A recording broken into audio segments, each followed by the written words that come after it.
আপনারা এখন দেখছেন পোগরাজ যে আলু বাজারে আপনারা কিনে খান, মানে যেটা আর্লি যে আলুটা বাজারে আপনারা মার্কেটে পান সেটা বেশিরভাগই পোগরাজ জাতের আলু হয়।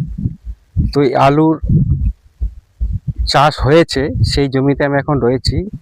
খুব সুন্দর আলু গাছ এবং পরিচর্যাও খুব সুন্দর হয়েছে। এই জমিতে জল দেওয়া হয়েছে গতকাল, এতেই আলু চাষ করা হয় এবং এখানে পোগরাজ চাষটাই বেশিরভাগই পোগরাজ জাতের আলু হয়।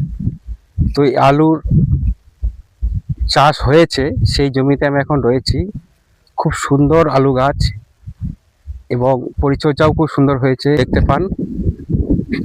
এখানে বেশিরভাগ আলু চাষিরা তাদের উপার্জনের যেটা প্রধান উপার্জন সেটা আলু চাষের উপর থেকেই করে থাকেন।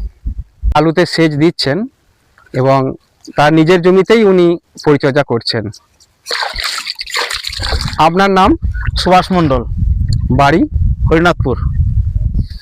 আপনি যে আলু চাষ করছেন, কতটা জমিতে আপনি আলু চাষ করেছেন এবছর? ও মোটামুটি 10-12 বিঘা আছে। 10-12 বিঘা। হ্যাঁ, এই আলু চাষ করার জন্য বিঘে পিছু আপনার কত খরচা হচ্ছে? এটা তো আমাদের মানে মাপা নাই, তাহলে আনুমানিক এটা ওই 25-30-এর মধ্যেই থাকবে আশা করা যায়। 25 থেকে 30 হাজার বিঘা পিছু খরচা হবে শেষ অবধি? হ্যাঁ, ওই টোটাল আর কি, এখনো শেষ অবধি? ওষুধ পালা, হ্যাঁ, শেষ অবধি আপনার হতে পারে।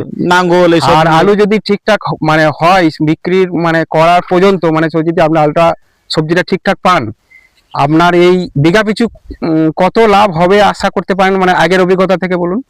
ওইটা ধরেন দাম যদি ভালো পাওয়া যায় তাহলে মোটামুটি হয়তো বিঘা প্রতি 25-30 হাজার টাকা, আবার 50 হাজার টাকাও হতে পারে।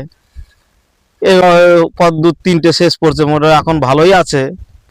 এখন পরবর্তী কি হবে বলা মুশকিল আছে। মানে এখন অবধি যে গাছ আছে তাতে করে আপনি খুশি? হ্যাঁ, ভালোই আছে। বেশ, ধন্যবাদ আপনাকে অনেক এই সময় নষ্ট করার জন্য।